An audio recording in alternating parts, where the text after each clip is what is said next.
মরহুম মাওলানা শহীদুল্লাহ স্মৃতি সংসদ ও পেকুয়া সমাজ উন্নয়ন পরিষদের যৌথ উদ্যোগে আয়োজিত আজকের এই অষ্টম তাফসিরুল কোরআন মাহফিলের সম্মানিত সভাপতি, প্রধান অতিথি, বিশেষ অতিথি,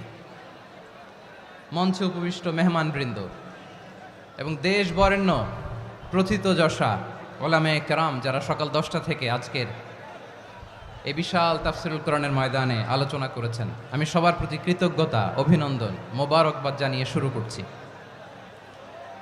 আল্লাহ রাব্বুল ইজ্জত জালালের দরবারে শুকরিয়া জ্ঞাপনের পাশাপাশি আমি আপনাদের শুকরিয়া জানাই যারা